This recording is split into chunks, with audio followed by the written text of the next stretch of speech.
ఒక జీవనదిలో నీళ్లు నిరంతరం ముందుకు ప్రయాణించినట్లే మనిషిలోని ఆలోచనలు, అడుగులు నిరంతరం ముందుకు ప్రయాణిస్తూ ఉన్నప్పుడే ప్రగతి ఏమిటో స్వయంగా కళ్ళకు కనిపిస్తుంది. నిరంతరం ఆలోచన శక్తి తరంగాలతో మనస్సును, శరీరాన్ని కదిలించటమే జీవితం అనే ప్రయాణంలో ముఖ్యమైన సూత్రం. ఇలాంటి చైతన్యం గనక లేకపోతే మనస్సులో ఆలోచనలే కాదు, శరీరంలో కండరాలు కూడా మొద్దుబారటానికి ప్రయత్నిస్తాయి. స్వచ్ఛమైన మనస్సుతో పరిస్థితులను ఢీకొట్టాలి అని మీరు మనస్సులో అనుకున్నప్పుడే ఆ విశ్వశక్తి మీ వైపు ఆవాహనం జరిగి తీరుతుంది. మీరు మీ శక్తిని నమ్మకుండా బెదిరిపోయి ఒక్క సమస్యకు పారిపోవటానికి ప్రయత్నించినా చాలు, ఇక సమస్యలన్నీ మిమ్మల్ని పారిపోయేలా చేయటానికి 10 రకాలుగా మీ మీదకి ఎగబడతాయి. అలా కాకుండా ఒక్క సమస్యపైనే తెగింపుతో పోరాడాలని ముందుకు వెళ్ళినట్లయితే ఆ తర్వాత ఎదురయ్యే అన్ని రకాల సమస్యలకు మీకు పరిష్కారాలు ఉన్నాయి అని అర్థమైపోతుంది. ఎందుకంటే మనస్సు బలహీనమైపోయినప్పుడు సింహం కూడా పిల్లిలాగా మారుతుంది. మనస్సు శక్తివంతంగా ఉన్నప్పుడు పిల్లి సింహంలాగా మారుతుంది.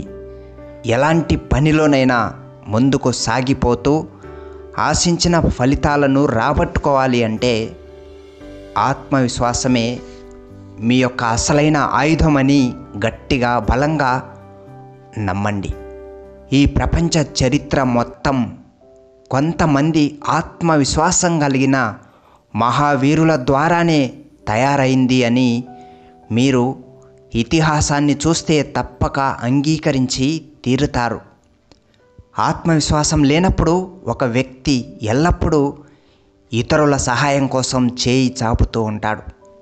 ఎంతోమంది మీద ఎన్నో రకాలుగా ఆశలు పెట్టుకొని అనుకున్న సహాయం అందకపోవటంలో నిరాశ, నిస్పృహ ఎదురవుతుంటాయి. అందుకే మీరు మొదట ఆత్మబలాన్ని, గుండె ధైర్యాన్ని మీకు మీరుగా సొంతంగా ప్రజ్వలింపజేసుకునే అభ్యాసాన్ని మొదలుపెట్టండి. అద్భుతమైన ఆత్మవిశ్వాసం ఉన్న వ్యక్తిలో మనస్సు, శరీరం ఎల్లప్పుడూ ఆరోగ్యవంతంగా, ఆహ్లాదకరంగా పనిచేస్తాయి అనేది కఠినమైన సత్యం. అఖండమైన ఆత్మవిశ్వాసం పెరగాలి అంటే మీరు 2 లక్షణాలని నిరంతరం మీ నుంచి దూరంగా విసిరికొట్టాలి. అవి ఏమిటి అంటే, 1 భయం, 2 బద్ధకం. భయాన్ని, బద్ధకాన్ని దగ్గరికి రానివ్వకుండా మీరు గనక ఉన్నట్లయితే ఆత్మవిశ్వాసం ఎల్లప్పుడూ నిండుగా ప్రజ్వలిస్తూ మీలో మిమ్మల్ని ముందుకు నడుపుతుంది. ఎందుకంటే భయం, బద్ధకం ఇవి 2 ఉన్నప్పుడు ఆత్మవిశ్వాసం అనేది మనిషిలో పుట్టలేదు. భయాన్ని వదిలితే మీరు ఏదైనా సాధించాలన్న లక్ష్యాన్ని మీలో సృష్టించుకోగలుగుతారు. అలాగే బద్ధకాన్ని వదిలితే లక్ష్యాన్ని ఎలాగైనా సాధించగలను అనే శక్తిని పెంపొందించుకోగలుగుతారు.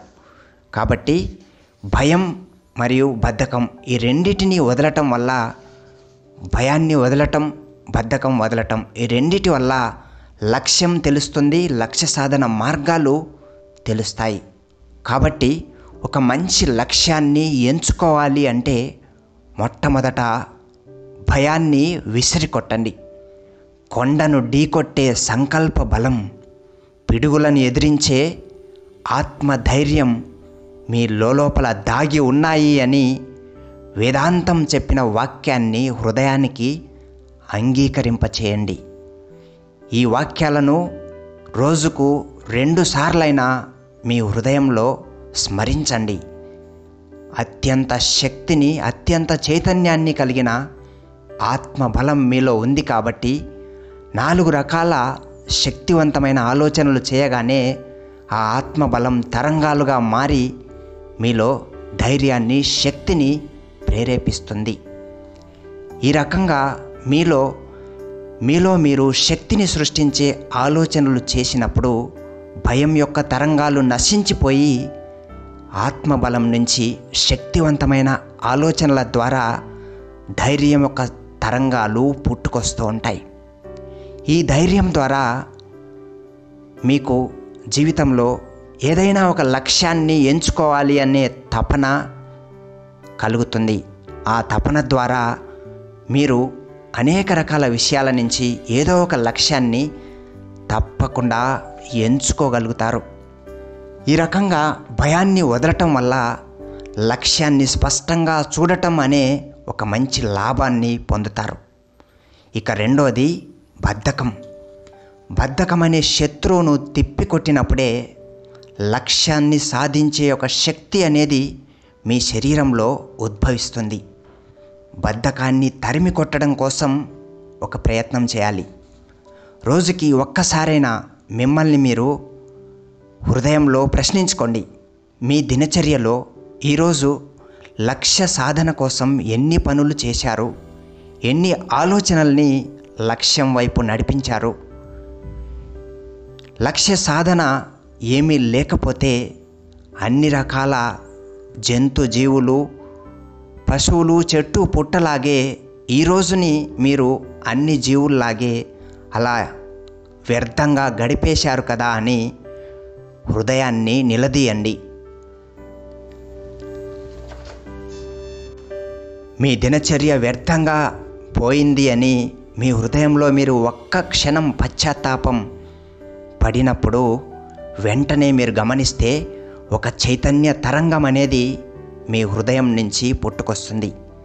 ఆ తర్వాత మీ లక్ష్యాన్ని సాధించేందుకు జీవితం యొక్క అసలైన శక్తిని ప్రయోగించటానికి మీరు లోపల సిద్ధపడిపోతారు. ఇలాంటి సమయంలో మీ యొక్క శక్తి చైతన్యాన్ని లక్ష్య సాధన వైపు మళ్లించటానికి కొన్ని ఉపాయాలను పెంచుకోవాలి. అవి ఏమిటంటే, మీ జీవితం యొక్క సంపూర్ణ బాధ్యతను మీరు తీసుకున్నట్టు బలంగా హృదయానికి చెప్పుకోండి. మీ జీవితం యొక్క బాధ్యతను పూర్తిగా మీరే మోస్తున్నారు అని మనస్ఫూర్తిగా అంగీకరించండి. ఇలా చేస్తే మీ లోపల 100% శక్తిని ప్రదర్శించాలి అన్న తపన, శక్తిని చైతన్యాన్ని ప్రదర్శించి తీరాలి అనే ప్రేరణ, స్ఫూర్తి తయారైపోతాయి. ఈ రకంగా మీ జీవితం యొక్క సంపూర్ణ బాధ్యతను మీరు మోస్తున్నట్లుగా హృదయంలో అనుభూతి కలిగించుకున్నట్లయితే ఇక మనస్సు, మెదడు చైతన్యవంతంగా మారి బద్ధకాన్ని నశింపచేసి చురుకుదనాన్ని, శక్తిని మీలో పుట్టిస్తాయి. ఈ రకంగా బద్ధకాన్ని వదలగానే లక్ష్య సాధన మార్గాలు, లక్ష్య సాధన యొక్క వనరులు అన్నీ కూడా మీ ముందు స్పష్టంగా కదలాడుతూ ఉంటాయి. ఇలా చేయటం వల్ల చివరికి ఫలితం ఏమిటంటే, భయం, బద్ధకం 2 శత్రువులు దూరంగా తిప్పికొట్టిపోయినప్పుడు ఇక మీ లోపల అసలైన శక్తి, అసలైన చైతన్యం జ్వలిస్తుంది. కాబట్టి ఆత్మవిశ్వాసం అనేది 100% పెరుగుతుంది. ఇలా సంపూర్ణమైన ఆత్మవిశ్వాసం నిండినప్పుడు ఒక వ్యక్తి చేసే ప్రతి ఆలోచన, ఆ వ్యక్తి వేసే ప్రతి అడుగు విజయవంతంగా లక్ష్యం వైపు నడిపిస్తూ ఉంటాయి.